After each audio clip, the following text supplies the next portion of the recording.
And thank you so much for joining me for this continuing conversation related to intercultural communication.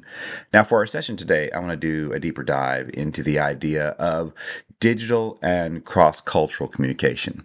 What we recognize in our modern context is, frankly, the rapid expansion of digital technology, right? And it really has reshaped the landscape of human communication.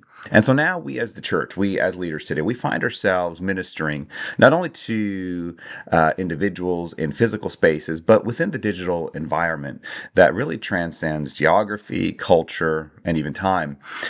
These spaces function as a kind of modern Mars Hill, right? We've got ideas, we've got identity, beliefs, and all these are in constant exchange. And so we find in the Apostle Paul in his engagement in Athens, it really does provide us a compelling biblical parallel. In Acts 17, Acts enters a pluralistic, intellectually diverse environment, and he proclaims the gospel using culturally meaningful points of connection. Acts chapter 17:23, for as I was passing through, I considered the objects of your worship, right? And this passage here in Athens, Paul's not withdrawing from the cultural moment. In fact, he's engaging it. He's missional. He's thoughtful. He is seeking to build bridges rather than walls. And so, in today's digital platforms, I think it represents a similar space of engagement. What it does is it requires us as apostolic leaders to consider, how do we communicate the gospel, and how do we do so across cultural as well as technology boundaries. Digital communication, it's not culturally neutral. It actually it shapes how messages are formed, how messages are transformed, transmitted, and certainly how they are interpreted. Manuel Castle describes the modern world as a network society where its society is constructed through digital interaction. And so for the church, what this does, it actually raises some very critical questions. For instance, how does digital communication reshape intercultural engagement? What new challenges and opportunities are emerging because of these advances? How must we as leaders, adapt our communication strategies to remain faithful and effective in a changing context? Digital communication, it fundamentally alters the dynamics of intercultural interaction because traditional modes of communication, as we have been studying throughout this time together, there are many times face-to-face engagement, right? Meaning is conveyed through verbal, nonverbal cues, tone, gesture, context, and certainly eye contact. In contrast, in a digital environment, things are reshaped. Some things are reduced. Cues or creative complexities now arise. And so Hall distinguishes this, and he shares, of course, the idea of context and low context cultures. And high context cultures, we recognize that it relies heavily on implicit communication and shared understanding, whereas in low context cultures, there's a priority toward verbal expression.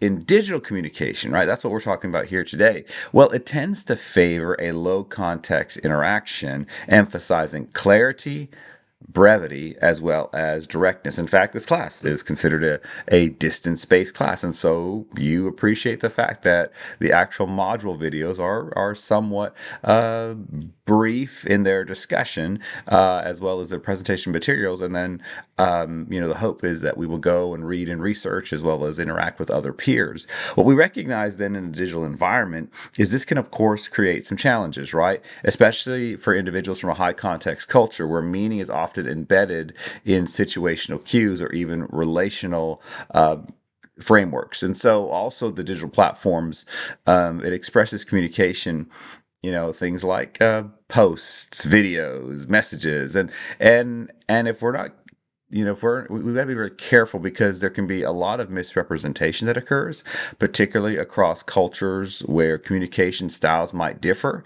Digital communication accelerates globalization of that interaction. And so individuals from a diverse background, now we are engaging with someone in real time, right? That's the beauty of Zoom or, Google Hangout, and other digital platforms that allow us to communicate, across the globe digitally in a visual format.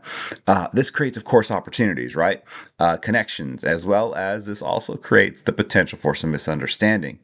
And despite its challenges, digital communication, it offers unprecedented opportunities for the church to grow, and certainly the global church, because digital platforms engage us as individuals and allow us then to present the gospel to reach audiences where maybe it was previously inaccessible. Geography no longer a barrier. For many of us, it's significantly reduced, and this means ministry now can extend to nations and cultures. For instance, if there's a medical emergency or some sort of an issue, something as large and impactful as COVID, some sort of an underground church kind of scenario. Well, all of a sudden now, as long as we have access to internet and electricity, we can present the gospel in a meaningful way that can be received. Jesus, in his commission, I think it still provides us the guiding mandate, right? In Mark 16, 15, Jesus says, "Go into all the world, preach the gospel to every creature." And so Campbell notes that the digital media, what it does is it allows religious communities then to extend presence beyond physical boundaries, because technology also helps us in many ways. Translation, for instance, I recently was able to translate a video, and watch a video that was translated just simply by letting it go through an AI generator. Subtitles, multilingual communication styles. All this means that in our present day and age, we must be willing to adapt to diverse audiences. And certainly this aligns with the Pentecostal narrative of Acts chapter 2. The gospel, it was communicated across linguistic barriers. In Acts chapter 2, we hear them speaking in our own tongues the wonderful works of the Lord.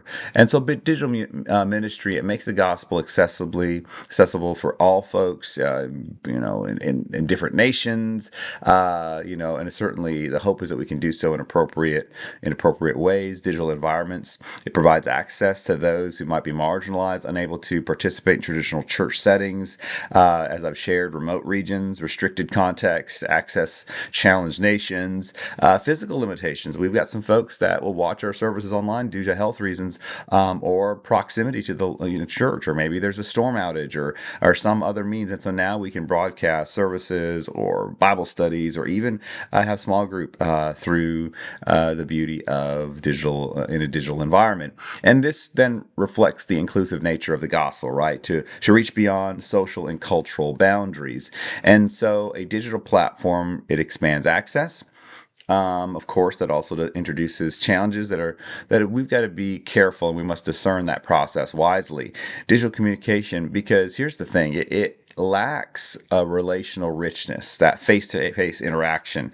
We're not able to necessarily pick up on social cues, or have meaningful dialogue, because we're limited to just a little square screen with someone's talking head. Nonverbal cues and tone and shared context, those things are, of course, diminished. And sometimes in the digital environment, of course, misunderstanding can grow, and there's a higher likelihood of that. And so we've got to be mindful of that, but particularly then in an intercultural context, because meaning can often be conveyed indirectly, and that's probably the key that we've got to be aware of in intercultural communication. And so in a global digital culture, we can unintentionally promote a dominant cultural perspective because we're reflecting Western norms of communication and even expression. Turkle warns that digital interaction can create the illusion of connection while reducing the depth of relational engagement. And so for the church, this raises concerns about imposing cultural forms through digital ministry rather than really honoring cultural diversity. And so what does that mean? We must prioritize many things, but that is the idea of relational connection. Messages are produced in a digital environment, consumed quickly, and sometimes that can not leave as much room for reflection or even nuances. And so this can also, of course, raise some ethical questions related to representation, influence, and authority. For instance, who's controlling the message? Whose voices are being amplified? whose perspectives are being marginalized. These questions reflect broader intercultural concerns about power as well as with equity. And effective digital intercultural ministry, it requires an adaptation. We've got to be intentional in how we adopt certain technologies. And so as leaders, then we must develop strategies, right? Both that are culturally sensitive as well as technologically informed. We've got to recognize that the digital audience, they're not culturally uniform. It's not like monolithic, right? These messages must respect others. There must be a linguistic piece of this, cultural, social realities, especially in a diverse body of folks that we're trying to reach. So when we're speaking, maybe we utilize relevant illustrations, use or avoid language that may or may not be able to be translated well. We're called to be mindful of tone and even our communication styles. Some cultures, of course, engage with different forms of communication. For instance, some may prefer storytelling, while others written or verbal expression in content. And so, effective digital ministry incorporates multiple forms: video, text, audio, the media, different ways in which we are connecting with our audience. And so as leaders, then we must cultivate relational growth and depth. We must do so even in a digital environment. And so what does that mean? We must have interactive communication, right? We're asking questions. Where, especially in a Bible study setting, it's not just me just dispensing a bunch of information, but especially in a small group, which we do at our church, we have small groups online, and so we're making sure that there's follow up, there's interactive pieces of it, there's questions, and we're trying to build community in that moment. And this would align very well with Acts chapter 2, verse 42. They continued steadfastly daily, fellowship. I think that's the key, koinonia, fellowship. And so this must be a guiding principle in a digital world and certainly in a digital environment. And so we've got to exercise integrity in how we represent others, how we share content, how we engage the audiences. And so we do so by practicing transparency. We avoid exploitation, and certainly we respect cultural differences. And again, this might lead to us considering then a hybrid model of ministry in a technology based setting, because many churches even today, we operate in hybrid environments. We combine impersonal and digital environments. We do so in our local setting, in our local congregation, like I mentioned, small groups, but we also have a piece of this where folks are interacting with our streamed services online in real time. So someone's a chat host and they're interacting with people, offering prayer or sharing prayer requests. We actually have a prayer meeting that's on Zoom every Monday evening, as you know, and so people log in from all over the place, as far as an hour and a half away, that are members of the church, and they'll join us on a Monday evening for prayer. Some folks are physically present in the building at times. We've done it that way. Of course, we have corporate prayer. We just had one this past week.